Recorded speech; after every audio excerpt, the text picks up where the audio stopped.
सादगी और सरलता की मिसाल स्वतंत्र भारत के दूसरे प्रधानमंत्री श्री लाल बहादुर शास्त्री जी का जन्म 2 अक्टूबर सन 1904 में उत्तर प्रदेश के मुगल सराय जिले में हुआ था। शास्त्री जी स्वतंत्र भारत के दूसरे प्रधानमंत्री थे। लाल बहादुर शास्त्री दुनिया के उन महान लोगों में शामिल किए जाते हैं जिन्होंने अपने सरल और साधारण व्यक्तित्व से लोगों को प्रभावित किया। एक साधारण से परिवार में जन्मे, शास्त्री जी ने देश के सबसे बड़े पद प्रधानमंत्री तक का सफर किया। एक साधारण सी कद-काठी वाले शास्त्री जी ने सार्वजनिक जीवन में श्रेष्ठता के जो प्रतिमान स्थापित किए, वे बहुत ही कम देखने को मिलते हैं। लाल बहादुर शास्त्री जी की मृत्यु 11 जनवरी सन 1966 में हुई थी। अपने मृत्यु से पहले वह लगभग 18 महीने तक स्वतंत्र भारत के प्रधानमंत्री रहे। प्रधानमंत्री रहते लाल बहादुर शास्त्री का कार्यकाल अधिक रहा और उन्होंने कई नेक कार्य किए। आज हम आपको शास्त्री जी के जीवन में ऐसे ही कुछ खास किस्सों के बारे में बताने जा रहे हैं जिनके बारे में बहुत कम लोग जानते हैं। तो आइए जानते हैं शास्त्री जी से जुड़े 3 अनसुने किस्सों के बारे में। राष्ट्रपति के सेनापति होते हुए दुकानदार से की सस्ती साड़ी की मांग।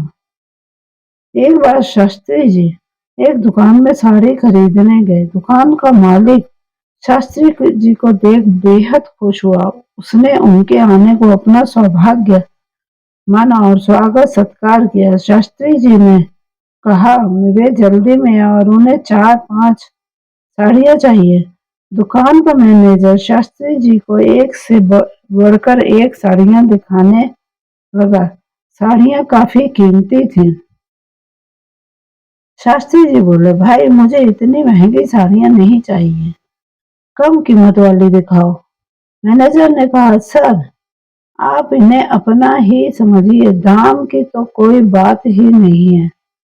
यह तो हमारा सौभाग्य है कि आप पधारे। शास्त्री जी उसका आशय समझ गए। उन्होंने कहा, मैं तो दाम देखकर ही लूंगा। मैं जो तुमसे कह रहा हूँ उस पर ध्यान दो और कम कीमत की साड़ियां ही दिखाओ और कीमत बताते जाओ। तब मैनेजर ने थोड़ी सस्ती साड़ियां दिखानी शुरू की। शास्त्री जी ने, ये भी मेरे लिए इतनी महंगी हैं और कम कीमत की दिखाओ। मैनेजर एकदम सस्ती साड़ी दिखाने में संकोच कर रहा था। शास्त्री जी मैनेजर को भाप गए। उन्होंने कहा, दुकान में जो सबसे सस्ती साड़ी उनमें से दिखाओ, मुझे वही चाहिए। आखिरकार मैनेजर ने उनके मन मुताबिक साड़ियां निकाली। शास्त्री जी ने कुछ उन सबसे सस्ती साड़ियों में से कुछ चुनी और कीमत अदा कर चले गए। जब शास्त्री जी ने ट्रेन से कूलर निकलवा दिया। ये बात उस समय की है जब शास्त्री जी रेल मंत्री हुआ करते थे। तब उन्हें एक दिन अकस्मात मुंबई जाना पड़ गया। शास्त्री जी के जाने के लिए रेलगाड़ी में सफर करने के लिए प्रथम श्रेणी का डिब्बा तैयार किया गया। जब गाड़ी चलने लगी तो उन्हें ठंड लगी, जबकि बाहर गर्मी की हवाएं या लू चल रही थी। यह सोच के शास्त्री जी बोले, डिब्बे में काफी ठंडक है लेकिन बाहर गर्मी है। शास्त्री जी के पर्सनल असिस्टेंट, जिनका नाम कैलाश बाबू था, ने कहा, जी सर, इस डिब्बे में आपकी सुविधा हेतु कूलर लगवाया गया है। शास्त्री जी ने तिरछी निगाह से कैलाश बाबू की तरफ देखा और आश्चर्य व्यक्त करते हुए पूछा, कूलर लगवाया है? वो भी बिना मुझे बताए? क्या और लोगों को गर्मी नहीं लगती होगी? शास्त्री ने आगे कहा कि लोगों का सेवक होने के कायदे से तो मुझे भी 3rd क्लास में चलना चाहिए, किंतु यदि ऐसा नहीं हो सकता है तो जितना हो सकता है उतना तो करना चाहिए। उन्होंने कहा, आगे जिस भी जगह पर गाड़ी रुके सर्वप्रथम मेरी बोगी से इस कूलर को निकलवाया जाए।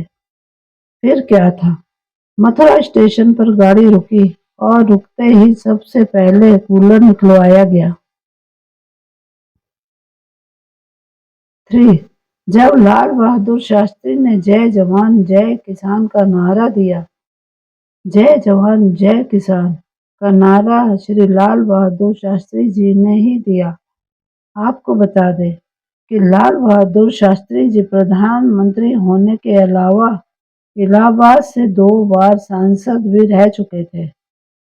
लाल बहादुर शास्त्री ने जय जवान जय किसान नामक यह नारा सर्वप्रथम यमुना पार उरुआ में एक सभा संबोधित करने के दौरान दिया था।